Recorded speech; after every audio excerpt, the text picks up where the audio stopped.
Hi guys, welcome back to exmolex. If you're a follower, you may or may not have noticed that I'm coming back from a brief hiatus. My son got really sick and he's been sick for the past 3 weeks and is only now starting to get better. And I just honestly was unable to concentrate on getting work done, like sitting down, filming and editing a video. So I'm really sorry about that. I know that most people don't mind at all. It's just been really stressful for me because I know that this is probably really going to affect how the algorithm shows my videos to people. So if you care about my channel and you like my videos, it would help me out a lot if you make sure that you're subscribed, maybe share a video or watch an extra video, press like or leave a comment so that this video actually gets seen by people, and as I start posting content regularly again, other people see them as well. Yeah, it's been a long 3 weeks. He is finally doing better, like I said, but we were in and out of the hospital, in and out of several different doctor's offices, and it was just a mess. But I'm really excited to get back to making videos, back to normal life. Like I said, he's only really started to get better the last like 3 or 4 days. And so I thought to get back into making content, the easiest thing for me to do would be make a Q&A video, because that way you guys can ask the questions and I can just answer them without having to go really in depth into a video where I'm doing a lot of research. And like I said, again, it would super help me out if you leave a like or a comment, just so that this video hopefully doesn't get lost, and as I continue making more videos, people actually see them. With that said, thank you guys so much for your patience during this hiatus, and let's get to some Q&A. A couple of people asked about my husband and I's relationship with our extended family. As far as my side of the family goes, everything is really great. We have a great relationship with both of my parents and with my siblings and our more extended family as well. Since I started making videos, there have been a few members of my family who have left the Mormon church as well. I don't want to say like out anybody or anything like that, but yeah, like our relationship both with the people who are still members and with the people who have left is really good. As far as my husband's side of the family, if you've been following and know that whole story, we still have had no contact with his parents or his sisters. His brother, we have had contact with this whole time, and we're still on really good terms with him and his wife. As far as his parents go, it's been 2.5 years since we stopped speaking with them. And honestly, that's been, I think, the best decision for everybody involved, is just to not have contact with them anymore. Life in general and our mental health has been a lot better since stopping having a relationship with them. So I think it's working out pretty good. Somebody asked, what was it like to go back to regular undies after wearing Mormon garments? To be honest with you, for me, it was actually kind of difficult, just because I felt like during my adult life, I hadn't had a chance to try out a whole lot of types of underwear. So when it was like going from wearing garments, which are like pretty much wearing a spandex top and shorts, and then trying to find comfortable underwear, it was like a trial and error process. I feel like I tried so many different types of underwear and spent a lot of money on underwear trying to find what was comfortable. So, I mean, it's good in the way that like I never liked garments. I always thought that they were uncomfortable and I never felt good in them. So it was good to not be wearing those anymore, but there was definitely a trial and error period finding something that I liked, and it took a while to find something that I was comfortable in. I'll just say that. I don't know if anybody else has like had that same issue, or if it was maybe easier for other people, but for me, it was hard. It was hard finding something that I liked. Is there any way to not have a family member who has passed baptized Mormon? So if you don't know, Mormons do baptisms for the dead, and it's like their goal to baptize everybody that's ever existed as a Mormon, where they have the opportunity in the afterlife to accept or not accept that baptism. I don't know if there's a way to prevent Mormons from baptizing your dead relatives. If anybody else has the answer to that question, please leave it in the comments. I honestly don't know. A few people asked if I have any other platforms where I make spicy content. No, I do not. How did you not know the CES letter is anti-LDS before reading it? I knew that it was something like that. I had heard of the CES letter, like I didn't really know it by name. I had to do some digging to find it. One of my friends had shared it on their Instagram stories. I didn't know what was in it, other than that it was something about the church that was not good. I thought the CES letter would say like, I don't know, Joseph Smith was an imperfect person, and here's some, you know, imperfect person mistakes he made. I didn't think that it was going to be he had 30-something wives. I didn't think that it was going to be he literally lied about the translation of the Book of Abraham. I didn't think it was going to be he stole stuff from the Freemasons to put into the temple ceremony. I even had the thought like, oh, maybe he killed somebody, but it was like in self-defense. I didn't know what it was going to be. I did know that it was about the church and it wasn't good. I just didn't realize how much there was, if that makes sense. If you could have one superpower, what would it be? Teleportation, hands down. If a couple gets sealed in the temple and then divorced and then the woman dies, does she go to her ex-husband's celestial planet? Or if not, can she still go to her father's celestial planet? Interesting question. As far as I understand it, within Mormonism, a woman is only fully divorced from her husband in the afterlife if their temple sealing is canceled. So getting divorced, I don't think is enough. I think you actually have to break that sealing, which is something that they can do, like cancel a temple sealing. So if they were divorced and not cancel the temple sealing, I think she would still go with her husband or be with her husband. I don't know what would happen if not. I assume because the church is like a very patriarchal religion that like you do have to be partnered up with somebody after you die.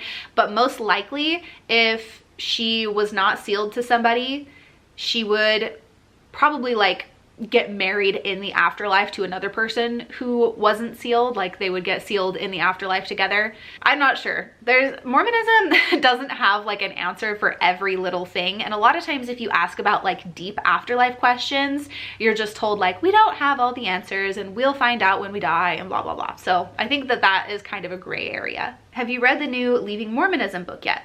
I have not. I will have to look into that. Do you have a Harry Potter house? Yes, I'm a total nerd. Yeah, my Harry Potter house would be Ravenclaw. There was a couple people that asked about old videos of mine that have been taken down.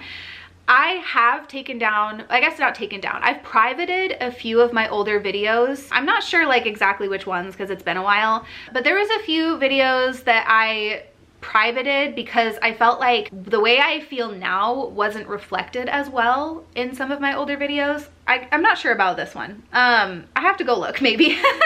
I don't necessarily disagree with anything that I said in older videos, but like there's some stuff that I just feel like my views have shifted on that I ended up deciding at some point like, I feel like my newer videos reflect my thoughts and feelings better than my older videos, and I have so many that like I'm just gonna archive or private the few that like I don't necessarily have the same feelings anymore, if that makes sense. As far as specific ones, I can't remember off the top of my head, so maybe I'll just have to go look and see what I have that's privated. What is your favorite color? Dark green. I'll put it up on the screen. This is my favorite color. How to reactivate our married sex life that shut down after a faith transition? That's a good question. I'm not like a sex expert or a therapist. I do think seeing a therapist could be very beneficial, like a sex positive therapist. I feel like having really open, honest conversations about sex with your partner can be really helpful. And if it's difficult to do that or it feels awkward to do that, having a therapist be a mediator would be really helpful in that situation. With my husband and I, when we left the church, we didn't have a period where it felt like our sex life shut down. It was more like we were able to be more honest and have more communication. And I think that that can be the answer in a lot of situations. Like I said, I'm not an expert, I'm not a therapist, but I do think that a lot of issues within relationships stem from not having good communication. So I would start there. And if you need to have somebody as a mediator, a sex therapist would be super helpful. What are your thoughts on nuanced members trying to make the church change for the better, like our friend Nemo the Mormon? In your opinion, is there an ideal way the church can be in the future? Interesting question. I don't feel like it's my place to judge people who are trying to make the church a better place from the inside, the nuanced members. I do have a close family member that is nuanced, and the way that they have handled certain lessons being taught at church and stuff with the youth, I feel like is really, really great.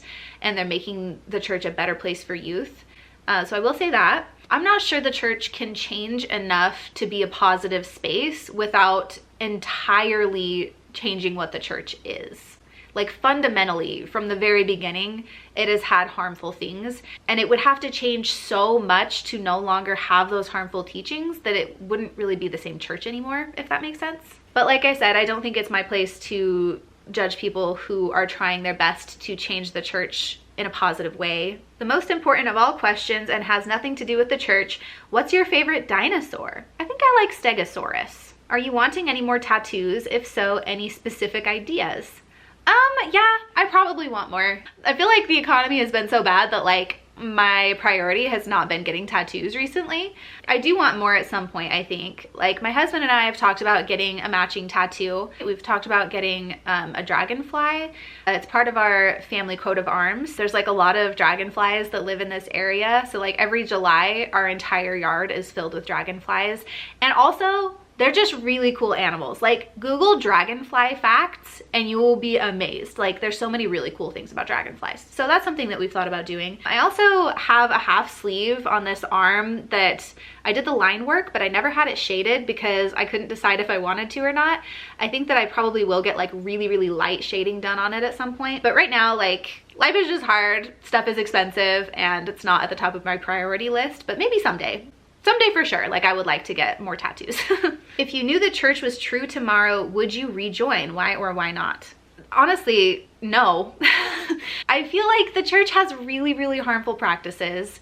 The way that they view God, even if it was true, I wouldn't want to worship that God. I feel like the God of a lot of religions tends to be not the type of God that I would want to worship. But like just taking it at face value, Mormonism believes that like me as a person right now, we've gone through this in videos before. I, according to some Mormons, would qualify for Mormon hell or outer darkness because I don't believe in the church and because I've criticized it. I'm an apostate. When in reality, like I feel in my heart like I'm a good person, trying my best to be a good person. I've never, tried to be a bad person. I'm just a mom who's living my life and trying to raise good kids and trying to put out positive messages and trying to educate people about the Mormon church. And I don't think that that qualifies me for hell. Like if that was the reality, if that was the type of God that we were worshiping, I wouldn't rejoin the church. And I would like to think that even if I had to suffer in hell, I would still be actively rebelling against that sort of negative, harmful system. A loving God would not punish his children for trying their hardest. How do you stay friends with active Mormons, especially considering the church's stance on the LGBTQ+ community? The thing I try to keep in mind is that I was also a member of the church, and I also fed into and agreed with harmful ideas. And I changed. I realized that I was wrong and I changed. And I think everybody should have that chance. The reality is that, 10 years ago, I was a completely different person than I am now. And I would have looked at that person and I would almost not recognize her. My political views, my social views, my religious views, everything was so different, and I disagree with so much of that. Obviously 10 years ago, my frontal lobe hadn't finished developing. And now my life is so different and so much better. And I look at it and I say, wow, like this is a better person for sure. I guess what I'm saying is I just feel like everybody should have the opportunity to learn and grow and do better. And that's not saying that you have to be friends with people who do or say things that actively hurt you or who have beliefs that are harmful to you. But I'm like not gonna stop being friends with my grandma because she's Mormon. If she was saying and doing things personally to me that were harmful and hurt me, then I would probably take a step back. Like with my husband's family. We don't have any contact with them at all anymore because they were doing and saying harmful things to us. But on the other hand, like, yeah, my grandma is really, really nice to me, even though she has a lot of views that I disagree with and I have views that she disagrees with. We still love each other. And, especially for younger people, I feel like there's so much opportunity for growth and change. I think it's okay to still maintain friendships and relationships with people who have different beliefs from you as long as they're respectful. I hope that makes sense. I don't want to make excuses for bad behavior, but I also believe people can change. And I still have a lot of Mormon family members who, although we have like differing beliefs on important things, they are still kind, respectful, and loving to me, and I want to do the same for them. There's a lot of questions I didn't get to, but I've been talking for absolutely forever, and I still have to edit this video before I put it out, so we're gonna stop right here. Thank you so much for watching. Thanks again for being patient while I was on a little hiatus. Again, if you enjoy the content that I make, it would really help me out if you like and comment on this video. Make sure you're subscribed, share one of my videos somewhere on other platforms so that more people see it, so that hopefully the algorithm doesn't just tank the views going forward. Thank you so much for being here. A special thank you to my patrons for supporting the channel. I appreciate you guys so much. Extra special thank you to Doug Davis for supporting at the Demon tier on my Patreon. If you guys would like to support the channel, there are links to do so in the description below. Thank you for being here, and I'll see you next time.